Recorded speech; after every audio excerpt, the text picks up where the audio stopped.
नमस्कार दोस्तों, मैं हिम्मत सेठ एक बार फिर आपके सामने उपस्थित हूँ एक नए विषय को लेकर। आज दोस्तों हम बात करेंगे पर्यावरण के ऊपर। पर्यावरण एक बहुत ही कॉम्प्लेक्स सब्जेक्ट हो गया है आजकल, और इसके बिना जीवन बहुत कठिन हो रहा है।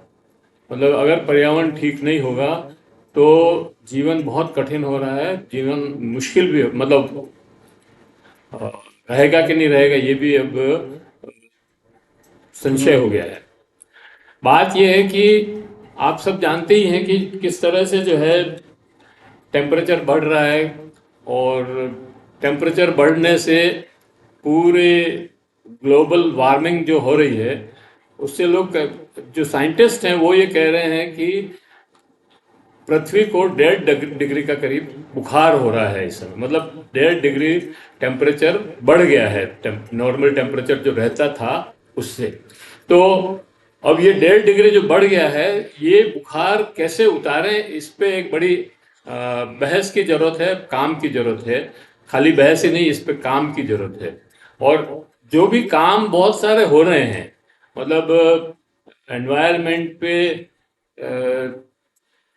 विश्व के स्तर पर बहुत काम हो रहा है, लेकिन जो चीजें तय होती है वो लागू नहीं होती है। क्योंकि पॉलिटिशियंस जो हैं, साइंटिस्ट जो बताते हैं कि भाई ये करना पड़ेगा, और वो पॉलिटिशियंस जो समिट होती है उसमें तो एग्री कर जाते हैं और बाद में उसको नकार जाते हैं।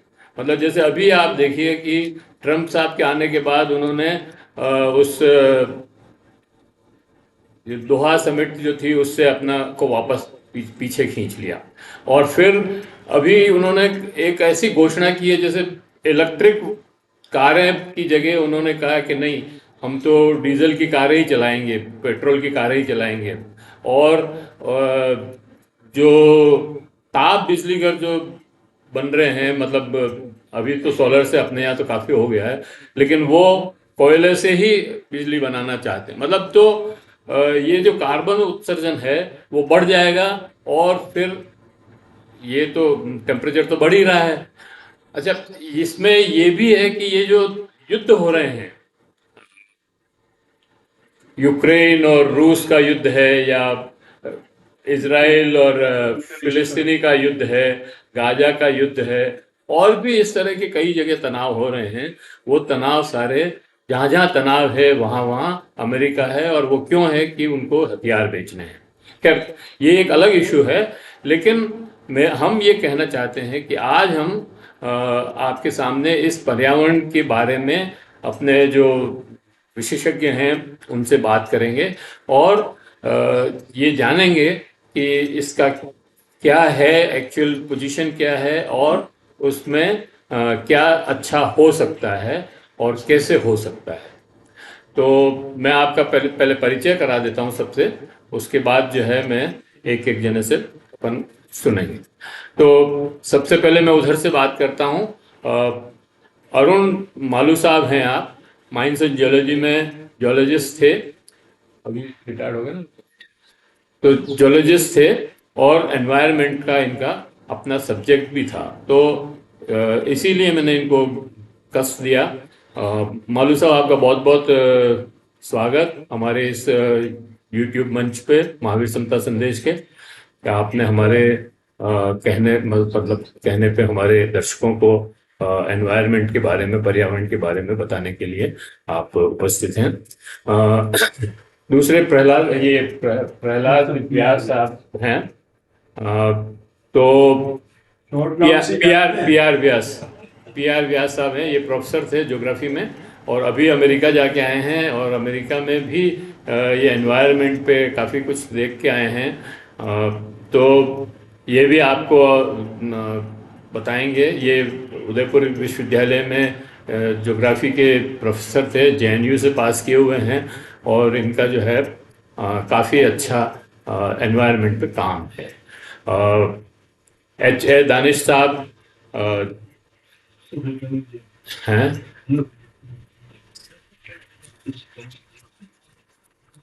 सुपरिटेंडेंट रहे हैं यहाँ माइंस एंड जियोलॉजी में, जियो फिजिक्स में, और एनवायरनमेंट पे ही काम है इनका भी।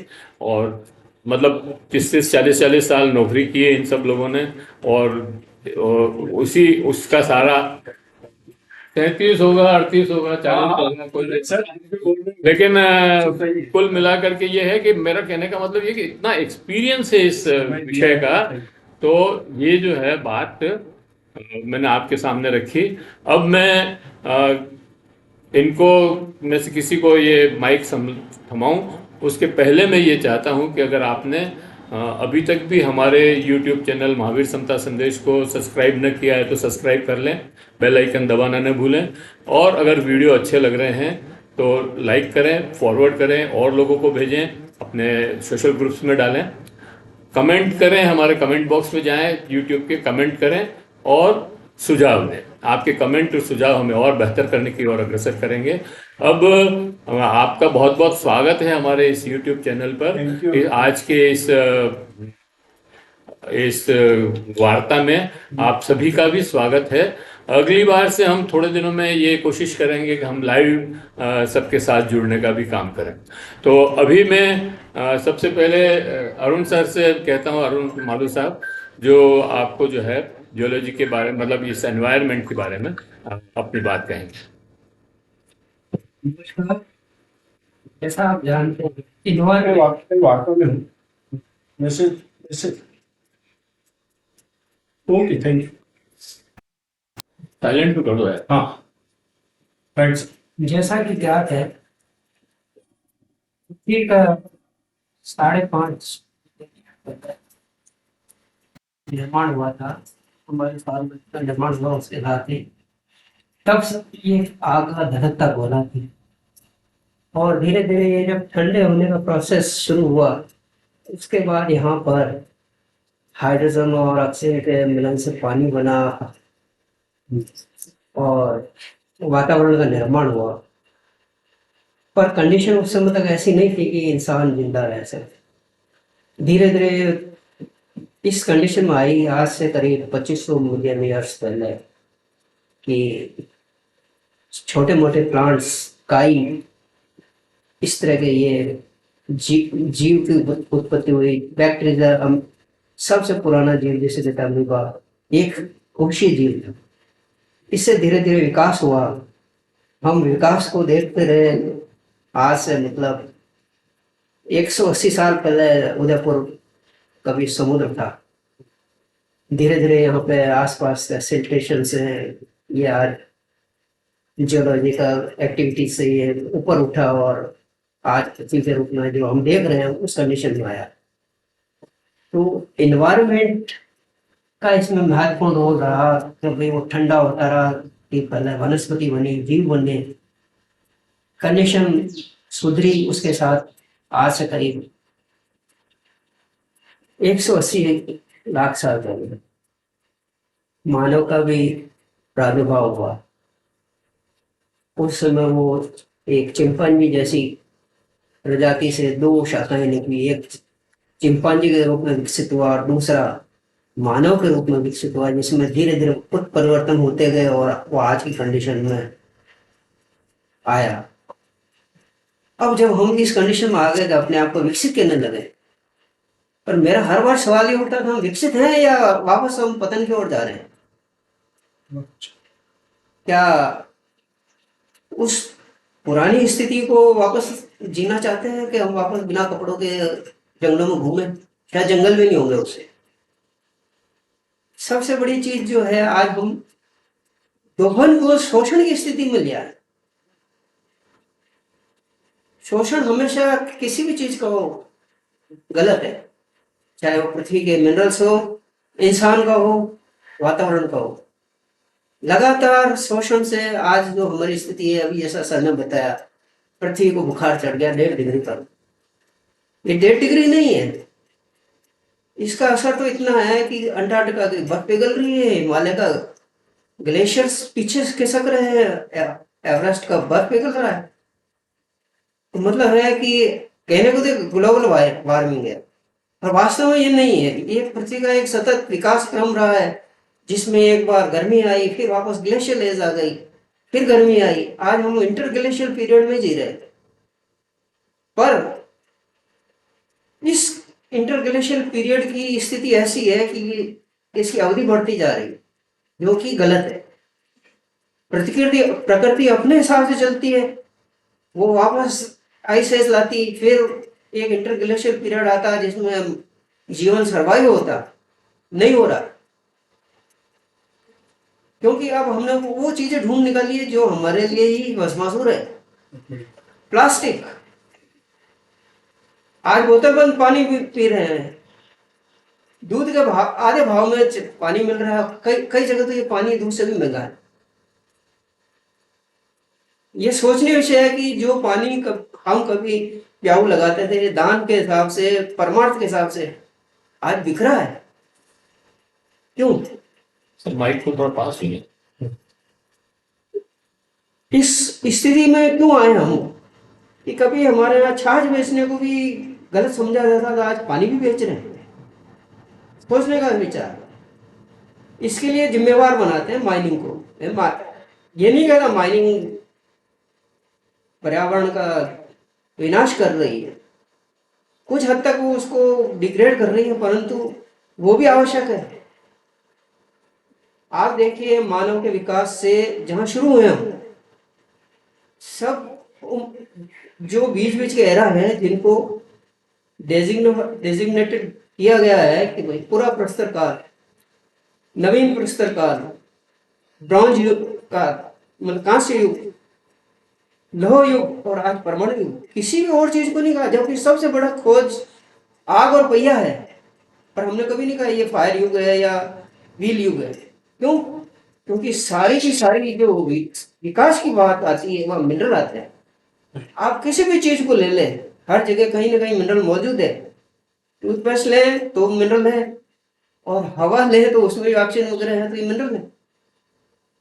पानी पी रहे हैं, ये मिनरल है, इसको कोई मिनरल मानता नहीं। सब लोग अनाधुन दोहन कर रहे हैं।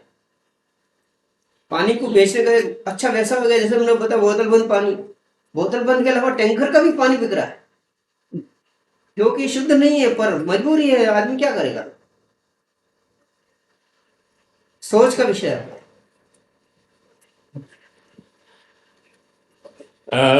आपने कहा कि मिनरल सब जगह है। एक बार आपको ध्यान हो तो 2006 या 8 में शायद एक सुप्रीम कोर्ट ने एक डिसीजन दिया था कि यहाँ पे मिनरल नहीं निकलेंगे, अरावली से कोई मिनरल नहीं निकालेगा, इस पे बैन लगा दिया था। मैंने उस समय एक अखबार निकाला था, उसमें मैंने लिखा था कि ये सुप्रीम कोर्ट का जो फैसला है अविवेकपूर्ण है। और मैंने इसमें ये कहा कि भी मिनरल ऐसी चीज है कि जो जहाँ है वहीं से निकालनी पड़ेगी। ये नहीं ऐसा हो सकता कि हमारे यहाँ मिनरल है और हम चाहें कि कोटा से निकाल लें तो नहीं निकाल सकते, आपको यहीं से निकालना पड़ेगा। अब सवाल ये है कि पर्यावरण ना बिगड़े और मिनरल निकले, ये गुंजाइश है बस। तो उसमें क्या होता है कि आप यहाँ से मिनरल निकाल रहे हैं तो उतने पेड़ दूसरी जगह लगा दें, या आसपास में पेड़ लगा दें, या और कुछ, मतलब इस तरह के बहुत सारे काम कर सकते हैं मिनरल निकालने के साथ साथ। और मिनरल तो इसलिए भी ज़रूरी है कि एक तो लोगों का रोजगार इस पे जुड़ा हुआ है। सारा विकास, कोई भी विकास का कोई भी काम बिना मिनरल के नहीं हो सकता है। लेकिन स्थिति इतनी खराब है मौलवी साहब कि एक बार मैं ये ढींगला और इधर गया था, तो वहां देखा मैंने, हम काफी एक पूरा ग्रुप गया था, तो देखा कि एक पुल के नीचे से रेती निकाल रहे हैं, और वो उसका जो पिलर है उसको पूरा खोद करके पिलर वो निकाल दिया, वो पुल गिर गया। मतलब हम इतने ज्यादा ग्रीडी हो गए हैं कि पुल भले गिर जाओ लेकिन हम जो है रेती निकालेंगे वहां से। तो ये जो चीजें हैं ना, इस पे रोक लगनी चाहिए। सही बात ये है कि हमारा जो ये जो हमने जो विकास की अवधारणा जो तय की है वो ही गलत है। सच में विकास की बजाय हम मतलब विनाश को ही हम विकास समझ बैठे हैं। ये भी मैंने एक बार लिखा था अपने अखबार में। खैर, अब और नदियों की प्रॉब्लम है, पहाड़ों की प्रॉब्लम है, पहाड़ कट रहे हैं बुरी तरह से। आप कल ही जो है वो हैं गाइडलाइन सही नहीं, वो पालीवाल वो जो है पहाड़ काट रहा था, उसको रोका कलेक्ट करने, और तो ये सारी चीजें चल रही है।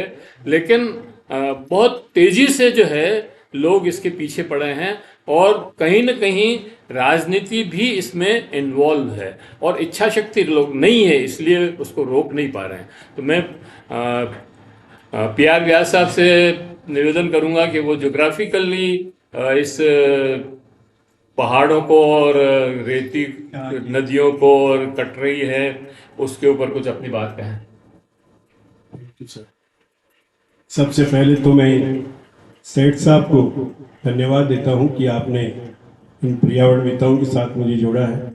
दोनों ही हमारे जियोलॉजिस्ट मेरे बीच साथ में बैठे हुए हैं।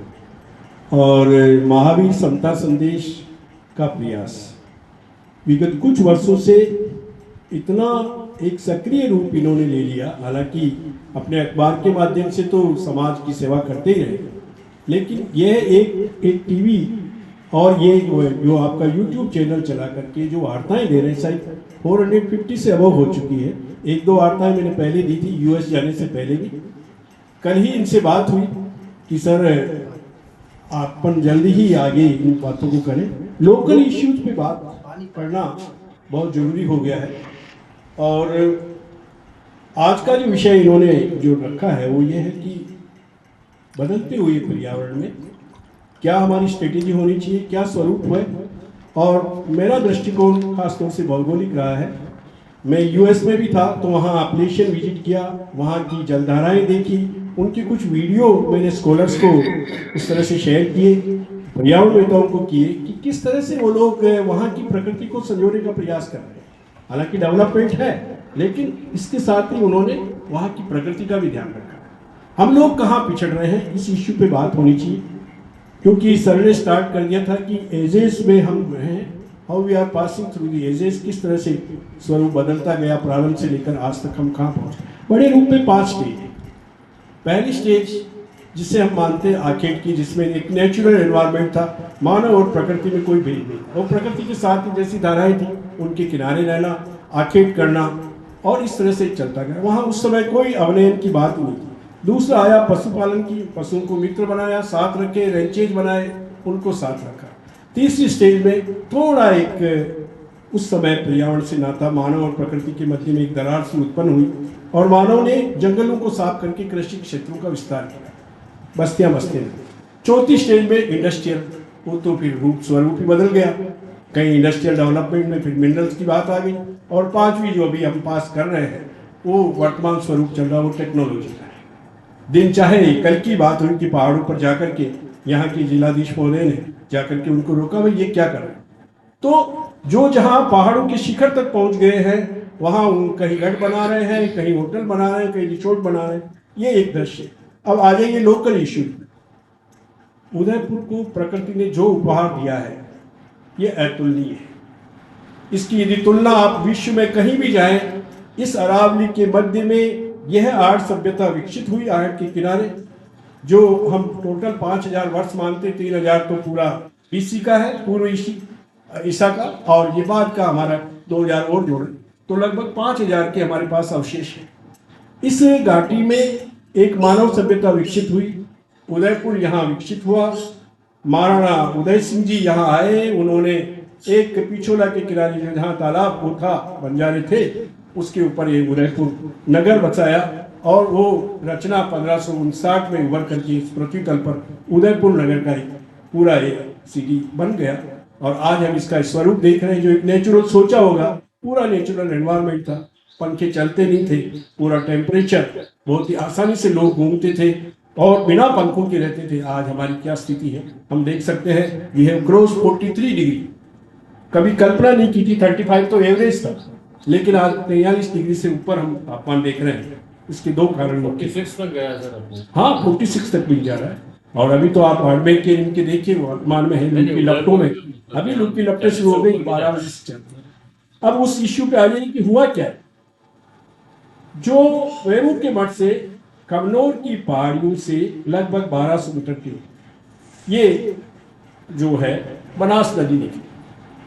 आज भी वहां बूंद बूंद पानी गिरता है, उसको जाकर के आप देखोगे कितना प्रकृति ने आपको क्या दिया है, उसको हम सहज नहीं पाए। और आज पूरी बनास नदी एक जंगल सी बन चुकी है, पूरी बंजर हो चुकी है। धारा तो छोड़ो, वहां पानी का कहीं बूंद तक नहीं दिखाई देती। जिस बनास नदी में 2 फीट पानी का यूं रेत को हम उठाते थे तो बेरी बना करके जल पीते थे। चलता हुआ आगे सोचता नदी किनारे चल रहे हैं, पानी निकाल के पी लेता। हमने पिया है, हमने भी पिया। मैं खुद व्यास जी का बंडा का गाँव यही का हूँ, पिया है। भिलवाड़ा जिले का, और वहां में बेड़ज के किनारे छोटा सा गांव है। हमने खुद ने देखी, बेरी बना करके पानी निकालते थे। आज कहाँ पर? तो अंडरग्राउंड पानी कितना नीचे चला गया है, केवल हमारा मॉनिटरिंग सिस्टम खत्म हुआ। और कहना नहीं चाहिए, एक बात तो मैं हमेशा बोलता हूं, जिसको जो दायित्व दिया ना वो उसी में इन्वॉल्व हो गया। जिसको कहा भाई आप मॉनिटरिंग करना, हाँ करेंगे, फिर वो सिस्टम को समझ के उसमें इन्वॉल्व हो जाते हैं। बाकी इनकी मजाल है, यदि आपके नॉर्म्स बन गए तो आपकी मजाल है कि बजरी की आपकी ट्रक भर के ले जाए। आप दीजिए ना, उनके अंदर जो है उनको पट्टे दीजिए, जहां भी है निर्धारित करिए न जगह।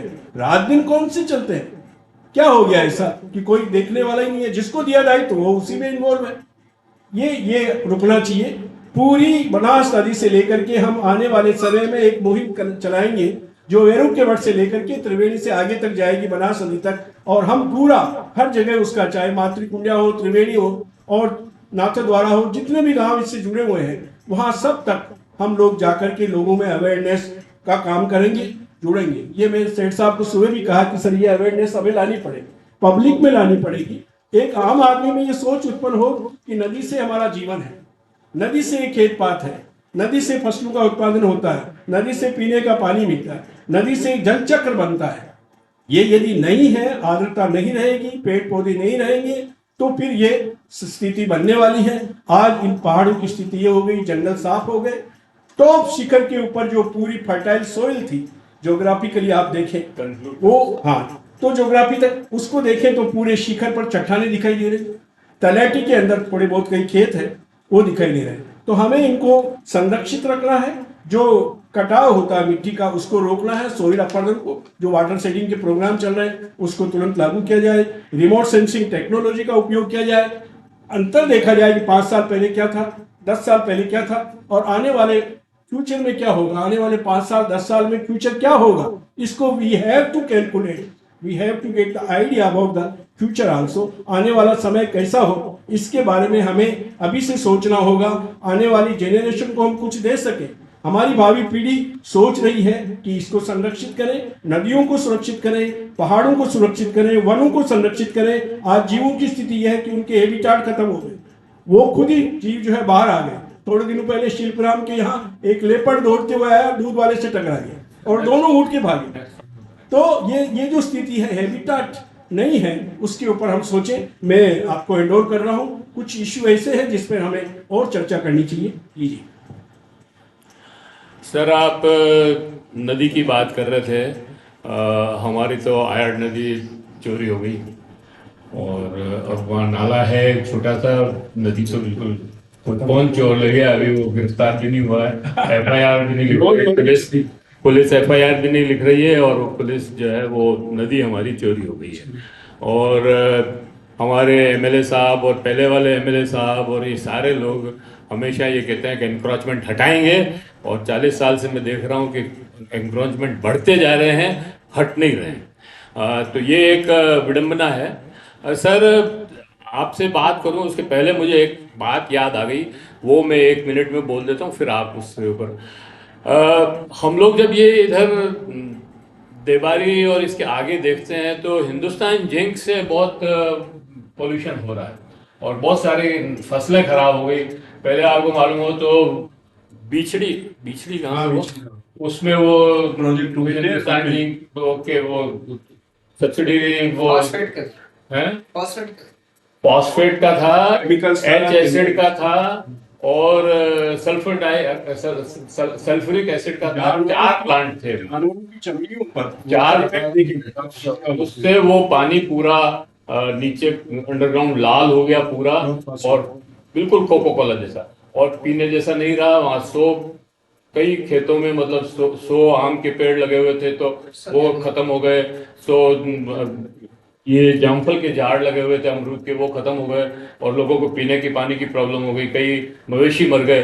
तो उसके बारे में अगर आप कुछ, हालांकि उस पर बहुत सारी लड़ाई हुई, सुप्रीम कोर्ट में भी गए और सुप्रीम कोर्ट ने फैसला भी दिया और उसका कोई 200 करोड़ रुपए का जो है अभी भी उसको मुआवजे से उसको ठीक करने के लिए दिया हुआ है, लेकिन वो कलेक्टर साहब दबा के बैठे हैं, उस पर ऑर्डर ही नहीं कर रहे हैं और वो सब जो है बेचारे दुखी हो रहे हैं काम वाला। तो अगर आपने इस पे कुछ काम किया हो और बाकी जो आप इश्यूज है जिसको हम लेने में पहले आपसे बात हेलो शेर साहब को बहुत बहुत नमस्कार।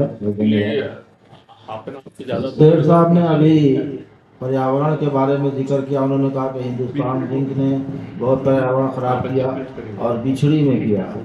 तो पर्टिकुलरली बिछड़ी में एच एसिड की फैक्ट्री थी और उस एच एसिड की फैक्ट्री से जो ड्रेनेज निकलता था वो काफ़ी लंबे चौड़े एरिया में फैल गया। फैलने के बाद करीब करीब ज़मीन से 150 से 200 फीट की गहराई तक उसका असर हुआ, जिसके कारण ये होता था कि जो पानी गड्ढों में पानी भर जाता था या छोटे मोटे जहाँ पर तालाब वगैरह थे, अगर कोई जानवर भैंस गाय अगर उसमें चली जाती थी तो उसकी वजह से उसकी पूरी की पूरी चमड़ी उखड़ जाती थी। कई पशुओं की डेथ हुई और मनुष्य को भी बड़ा नुकसान हुआ, पेड़ गिर गए, सब कुछ हुआ। इसके लिए national environment engineering research institute Nagpur है, उसने सुप्रीम कोर्ट के दखल के बाद उसने सर्वे करवाया। वो सर्वे माइंस एंड जियोलॉजी डिपार्टमेंट से मैंने ही किया था। हमने वहाँ पर जो फिजिकल सर्वे किया, रजिस्ट्रिविटी सर्वे किया। रजिस्ट्रिविटी सर्वे में क्या करते हैं कि 100 मीटर 200 मीटर की दूरी पर करंट इलेक्ट्रोड डालते हैं और फिर बीच बीच में पोटेंशियल मेजर करते हैं। वो करके हमने करीब 100-150 पेज की एक रिपोर्ट बनाई है। उस रिपोर्ट का सारांश ये है कि करीब करीब आप समझ लीजिए कि 150 से लेके 200 फीट तक का जो पानी है इतना ज्यादा प्रदूषित है, इतना ज्यादा प्रदूषित है कि वहां पर मतलब रजिस्ट्रिविटी से ये पता चला कि ये पशुओं के लिए, मानव के लिए और जमीन के अंदर जो दूसरे जानवर मानव रहते थे, चूहे हुए या जो भी, वो तो खैर मर ही गए थे। तो पर्यावरण को कितना नुकसान पहुंचाया जिसका कोई लिमिट नहीं है। इसकी report mines and geology department में अवेलेबल है। अगर किसी को इच्छा हो तो वो रिपोर्ट इश्यू करा सकते हैं, इश्यू करा तो पा सकते। अब दूसरा बात ये है कि माइनिंग और इन्वायरमेंट, राजस्थान में बेसिकली दो चीजें हैं जिसकी वजह से राजस्थान चल रहा है। एक तो एक्साइज है और दूसरा माइनिंग है। इन्हीं दोनों की रेवेन्यू से राजस्थान जो है, क्या शराब है? हाँ जो भी हो, शराब है तो शराब से भी चल रहा है। वही तो कह रहा हूँ। मुंबई रेवेन्यू है भाई, इनके लिए रेवेन्यू है ना, रेवेन्यू और शराब एक्साइज दोनों के रेवेन्यू है और ये राजस्थान की एक तरह से बैकबोन है। तो माइनिंग को अपन मतलब वो नहीं कर सकते, लेकिन माइनिंग के साथ क्या है कि गवर्नमेंट ने बहुत से नियम बनाए हैं कि जहाँ पर माइंस है उसके चारों तरफ कुछ एरिया तक पेड़ लगाएं, हरियाली करें, सारी चीजें बना रखी हैं। और लेबर्स के लिए भी 3-4 डिपार्टमेंट है। एक तो जैसे स्टेट गवर्नमेंट का माइंस एंड जियोलॉजी डिपार्टमेंट है, सेंट्रल गवर्नमेंट का इंडियन ब्यूरो ऑफ माइंस है, directorate general of mines safety है। इस तरह से ये डिपार्टमेंट है। इनका रोल ये है कि ये माइंसों पर जाएं और जा करके देखें कि वहाँ पर क्या हो रहा है, किस तरह का उल्लंघन हो रहा है, मजदूर जो वहाँ काम कर रहे हैं उनको किस तरह की प्रॉब्लम्स आ रही है, और उस एरिया में जो लोग रहते हैं, खास करके अगर ये देखा जाए कि जिस एरिया में माइनिंग होती है तो वहाँ पर जो जंगली जानवर रहते हैं उनके घर को तो उजाड़ दिया जाता है। वो बेचारे कहाँ जाते हैं उनका कोई ठिकाना नहीं। इसके बाद जो मजदूर वहाँ पर सड़क पे रहते हैं। हाँ, उसके बाद जो मजदूर वहाँ पर काम करते हैं उनको तरह तरह की बीमारियां होती हैं। एस्बेस्टस की माइनिंग इसीलिए बंद भी हो गई। और भी माइनिंग से टीबी वगैरह तो बड़ी कॉमन सी चीज है। उन मजदूरों के लिए सच पूछिए तो माइंस ओनर कुछ भी नहीं करते, उनसे काम लेते हैं, उनको पैसे देते हैं और गरीबी में वे बेचारे करते हैं। पैसे मिनिमम वेज भी नहीं देते हैं सर। हाँ, जो भी है मतलब शोषण तो है ही है। इसके अलावा क्या है कि फॉरेस्ट जो है उसको क्लियर करने से इन्वायरमेंट के ऊपर फर्क पड़ता है। मैं 1984 में उदयपुर में आया था और मैंने mines and geology department join किया था। उस वक्त हालत ये थी कि उदयपुर में एक टेबल फैन लगा करके आराम से रहते थे और फतेह सागर जब शाम को जाते थे in the month of June, तो कभी कभी जो फतेह सागर का जो फवारा था उससे जो है तो ठंडक भी हल्की हल्की महसूस होती थी। और आज हालत ये है कि 45 डिग्री 46 डिग्री 47 डिग्री टेम्परेचर हो गया है यहाँ। अब सोच लीजिए कि इन्वायरमेंट का कितना खराब असर पड़ा है। तो सबसे बड़ी चीज ये है कि माइनिंग तो बहुत जरूरी है, लेकिन उसके साथ साथ इन्वायरमेंट और माइनिंग से होने वाले जो नुकसान है, जिसके लिए कि सारे डिपार्टमेंट्स को सेंट्रल गवर्नमेंट और स्टेट गवर्नमेंट ने बना दिए, इन लोगों को ध्यान देना चाहिए। आदमी को आदमी समझना चाहिए, ये नहीं कि ठीक है मजदूर है मर गया तो क्या हुआ, या इसको नुकसान हुआ तो क्या हुआ, इसको थोड़े से पैसे नहीं हो, ये गलत बात है। वहाँ पर जो है तो इस तरह का इंतजाम होना चाहिए। जो गवर्नमेंट के नाम से जो भी बने हुए हैं, चाहे सेंट्रल गवर्नमेंट ने बना रखा हो या स्टेट गवर्नमेंट ने, अगर उनको स्ट्रिक्टली फॉलो किया जाए तो ये समस्या बहुत हद तक, समझ लीजिए कि 60-70% तक हल हो सकती है। जी आ, हाँ, कंक्लूड करें। अभी क्या है एक्चुअली कि हमने प्रॉब्लम्स को तो हाईलाइट कर दी कि भाई ये प्रॉब्लम है, लेकिन उसका निदान क्या होगा इसके ऊपर दानिश सर ने थोड़ी सी बात की, बाकी जो है कोई भी इसके ऊपर नहीं बोला। तो मैं सोचता हूँ कि एक एक मिनट, वैसे तो टाइम हो गया है क्योंकि एक आधा पौन घंटे का 31 मिनट का तो हो गया है, लेकिन फिर भी एक एक 5-5 सेकंड में जो देखिए, समस्याएं और चुनौतियां तो साथ चलेगी, विकास है तो चुनौतियां रहेगी, लेकिन हम जो बने हुए नॉर्म्स है कम से कम उस पर मॉनिटरिंग है, उस पर मॉनिटरिंग जरूरी। जैसे अभी बताया राजा साहब ने कि हमारे नॉर्म्स है, माइनिंग है, लेकिन उसको जो वेस्ट मटेरियल रह गया है उसको किस तरह से भी डेवलप करें, वो थोड़ा ध्यान देना चाहिए। सराउंडिंग एरिया के एनवायरनमेंट को खत्म नहीं करें, चाहे आज डस्ट उड़ रही है, वहाँ की वेजिटेशन आपने साफ करके माइनिंग नहीं, तो वो वेजिटल एरिया को तो डेवलप करें। तो ये सस्टेनेबिलिटी, दैट्स द मेन, वो उसका सतत स्वरूप रहे, क्षति नहीं हो, बिना क्षति का एक पर्यावरण रहे, जो क्षति भी नहीं पहुंचे और आपका भी काम हो, तो ये एक समाधान हो सकता है। हमें उस दिशा में सभी को अवेयर करना चाहिए। जो माइनिंग के जो मालिक है उनको बुला करके इस तरह की एक टाइम टू टाइम हमें गोष्ठियां करनी चाहिए, मंथन करना चाहिए। आपने सही फरमाया है, नियमों की पालना हो तो सब कुछ संभव है। सवाल यह है, नियम बन जाते हैं, पालना नहीं होती। बताते ही नहीं है सर नियम, सब नियम घोषित बना है, करके और नियम, हर नियम घोषित है। आप उन्हें जब माइनिंग के लिए लीज लिए है तो आपको बताया जाता है कि भाई आप इतना फॉरेस्ट डिग्रेड कर रहे हैं तो इसका 2 गुना करना है, जमीन डिग्रेड कर रहे हैं तो उसको वापस रीडेवलप करना है। यस, चाहे वो कैसे भी करें, उसको बैकफिल करके या फिर उसको एक वाटर बॉडी के रूप में डेवलप करके, पर करता कोई नहीं है क्योंकि इसमें खर्चा लगता है, वहां उसकी कोई कमाई नहीं होती है। इसके लिए जो जिम्मेवार अथॉरिटी है उसको स्ट्रिक्ट होना पड़ेगा। तो उसके भरोसे क्यों रहे, खुद ही डेवलप करो, जहाँ रेवेन्यू उनसे ले रहे चापना पड़ेगा दौड़ता नहीं। मॉनिटरिंग रख करके सर